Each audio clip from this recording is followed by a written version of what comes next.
Thank you, David Brown, for pointing out that the last movie pulled out a Halloween 2018 way before that movie came out, in the sense that it's a sequel with the same name of the original that completely disregards everything that came after. Even though it was mostly well received by the audience, the return of Godzilla would, surprise, not become the mega hit Toho was expecting it to be. The result was a 5-year wait while the studio came up with a proper sequel. What happened in these 5 years is as follows.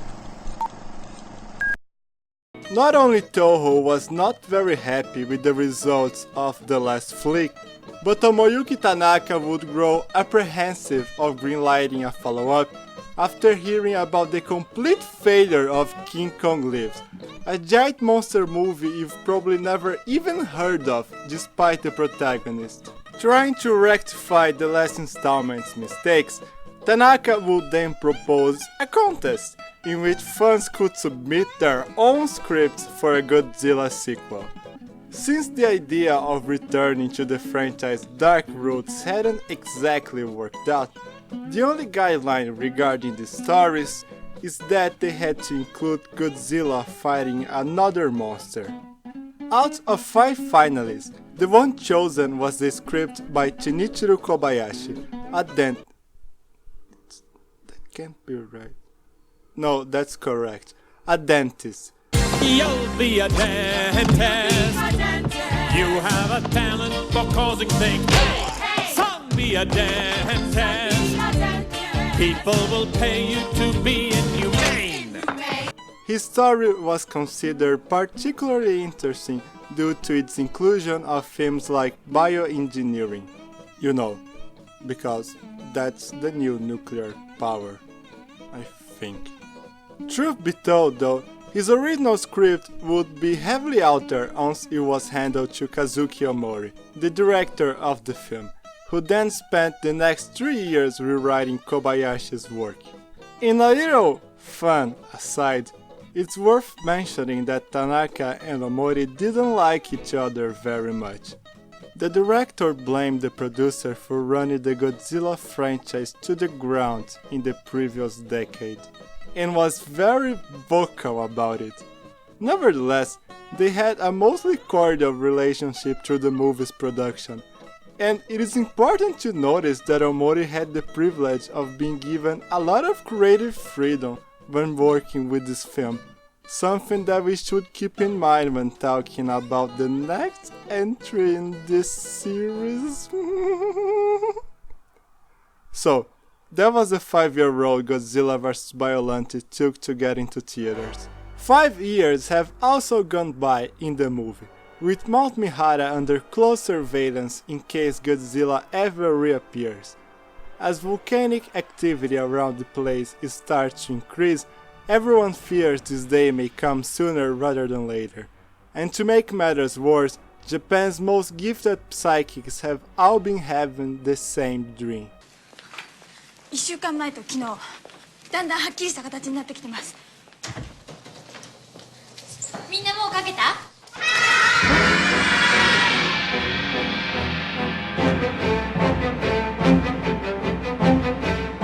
One interesting thing about this phase of Godzilla films is the continuity. It exists, is there. It never goes crazy or anything, but one movie will more or less start at the point the previous one stopped, and some plot elements may be carried on into the following installments. With a new Godzilla threat looming over the horizon, the government starts to go over all its alternatives to deal with it. One in particular, a bacteria capable of digesting nuclear material, seems to be promising. But completing the development of this new life form will require its hybridization with Godzilla cells. And there is only one person in Japan who understands enough of the subject to aid them. This person is Dr. Genshiro Shiragami, a biologist who 5 years before started working with Godzilla cells for a Middle Eastern country in hopes of creating mutant plants capable of surviving in the desert.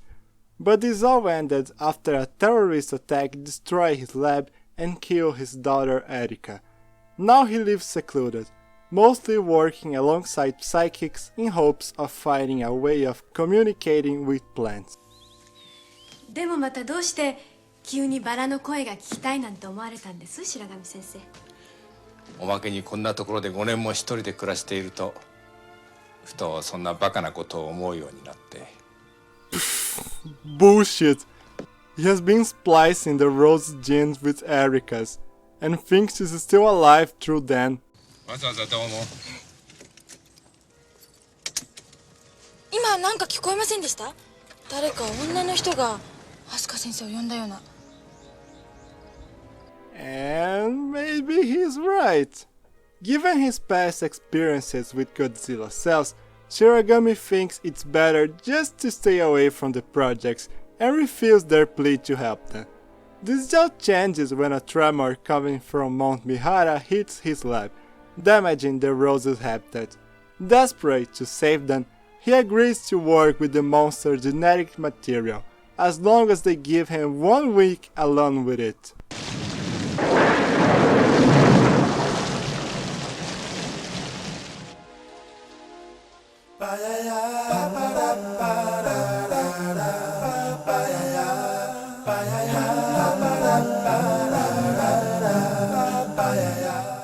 But things don't quite work the way he intends to, and when everybody sees it, there's a giant flower in the middle of the lake next to the lab.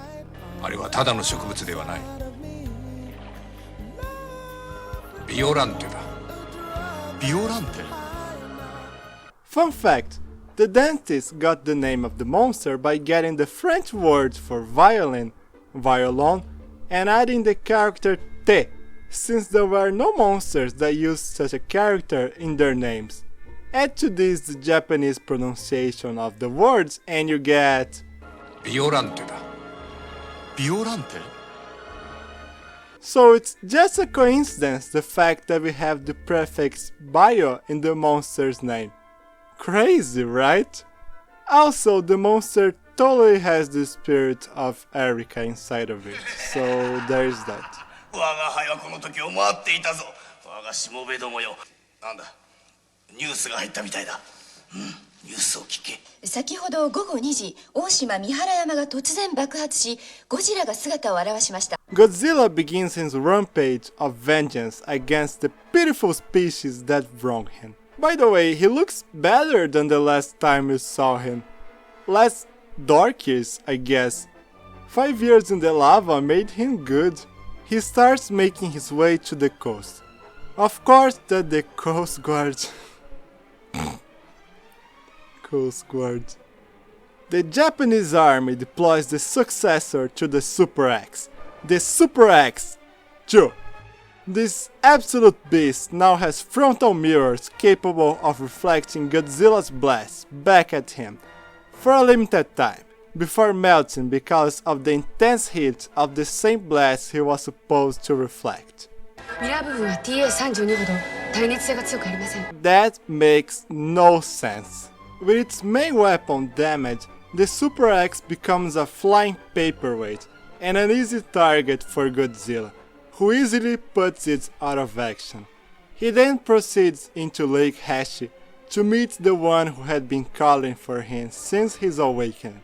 Goji is visibly unhappy to see this abomination made from his own flesh and blood.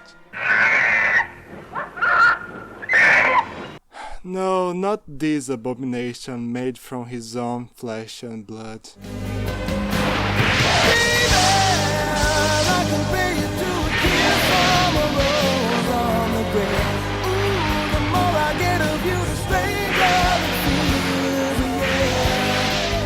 Godzilla and Biollante get all kinky, but since neither of them had settled on a safe word beforehand, Goji is forced to stop playtime earlier than expected. He completely torches the giant plant, lighting up a giant bonfire made of Erika. 永遠の植物が死ぬはずがない。 Dude, that's our daughter!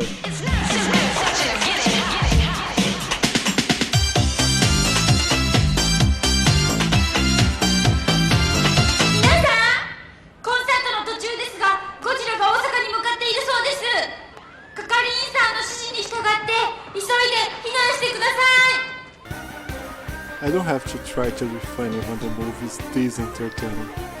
With Godzilla making quite a scene in the middle of Downtown, where the folks are broke. You go downtown, where your life's a joke. You go downtown, where you buy a joke. Can you go home to Skid Row? Home to Skid Row. it's time to use the anti-nuclear bacteria against him. A repaired but not yet fully operational Super X2 keeps the monster distracted by throwing itself at his feet. Meanwhile, a group of soldiers shoot rocket-propelled drills containing the new weapon at Goji, injecting him with the bacteria. 薬は注射より飲むのに限るぜ。ゴジラさん。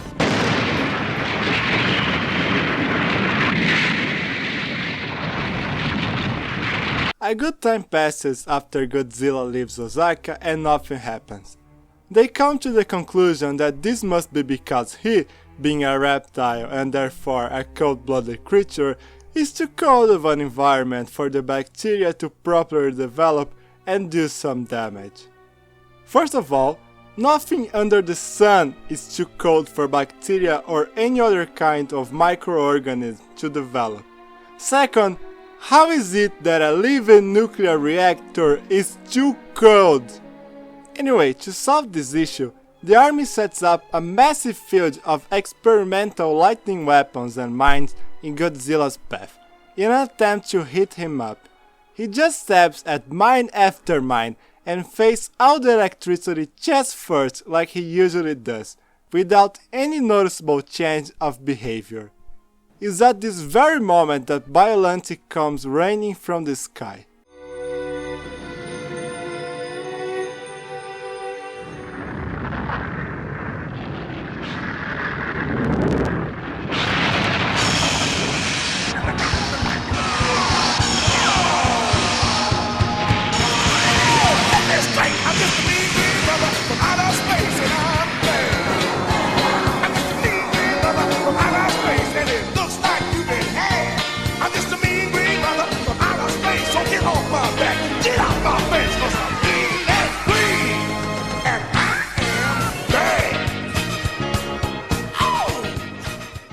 Wait a second!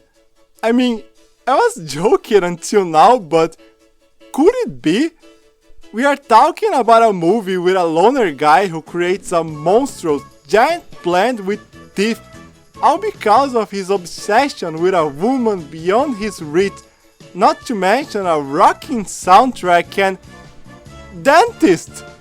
Could it be? Nah, it's probably just a coincidence. Although the Wikipedia article on the movie does mention Little Shop of Horrors as the reason Tomoyuki Tanaka was convinced a follow-up to Revenge was not a bad idea. The final form of Biollante required a whopping 32 wires to be operated. This, combined with the fact that visibility inside the suit was pretty much none, made manipulating the damn thing hell to the special effects crew, and filming both battle scenes took way longer than it usually does. Erika Chu and Godzilla engaged in a violent battle and oh my god, is this random Christian imagery in my Godzilla movie? Sadly, the carnage is suddenly interrupted when Goji feels dizzy and decides to lay by the water. 甲殻バクテリアが効いた。 Seeing her mission accomplished, Biollante just says goodbye to everyone and disperses through the atmosphere.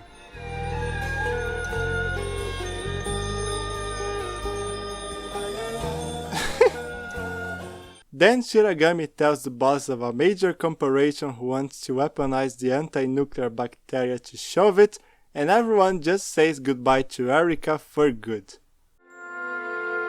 エリカ。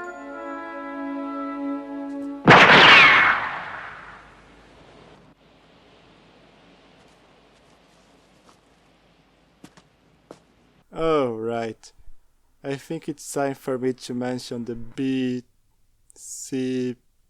BC plot.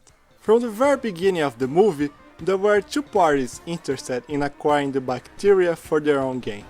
There is Biomajor, an American company who bombed Shirogami's lab at the start of the plot, and the government of Saradia, the Middle Eastern country who hired the scientists in the first place. Agents of both parties break into his lab to steal whatever they can find about his work on Godzilla cells, only to start a firefight and be interrupted by an ever-growing Biollante, who kills one of the Bio major agents.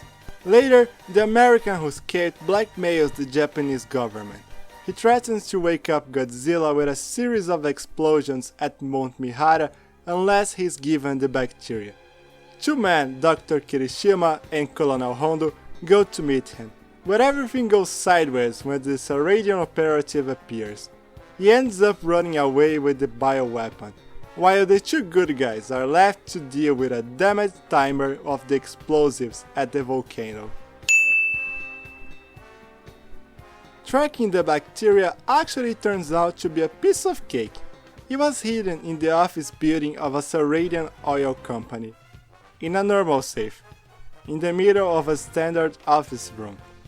Obviously, the boss of the Middle Eastern operative is not a little bit happy with the situation, and ordered him to ensure Japan is never able to produce the anti-nuclear bacteria again. Which leads us back to this.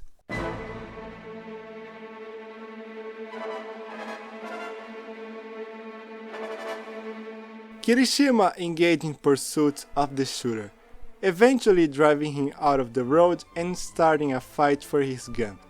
The bad guy gets his rifle back, but makes the mistake of stepping into one of the electrical mines set for Godzilla, getting zapped out of existence. Was the whole plot really necessary? No. The whole discussion about the ethics of bioengineering already feels pretty flimsy with the story of two major companies trying to acquire a bioweapon. So removing it altogether will do nothing but a favor to a script that feels bloated at times. And in reality, the director only added all that to the story because he was more interested in making a Bond flick than a kaiju flick, making this the second time a Godzilla movie tries to emulate a spy film. With a day saved, the heroes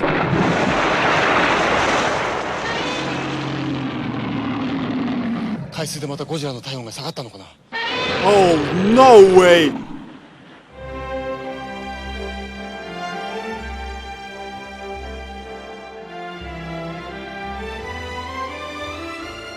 And why are you smiling and making plans? Godzilla is freaking alive! The whole point of this movie was trying to stop him. People died trying to achieve this. This is as far from a happy ending as you could get. And you know what? It's not just the ending. It's the whole third act that is wrong.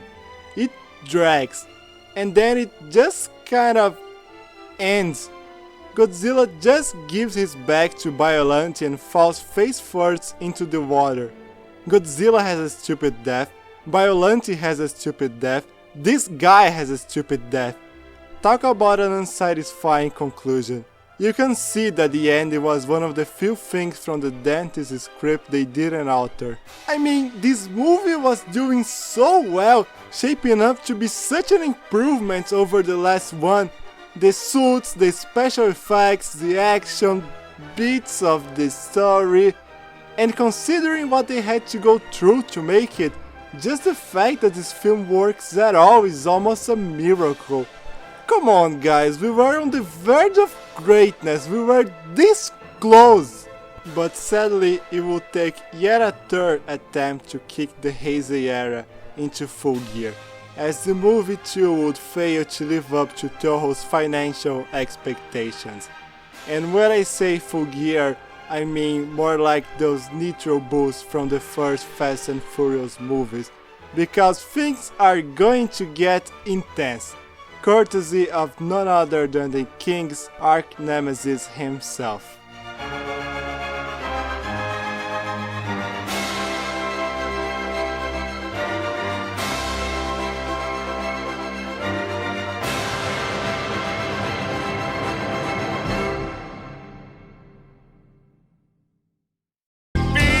Missy Mouse.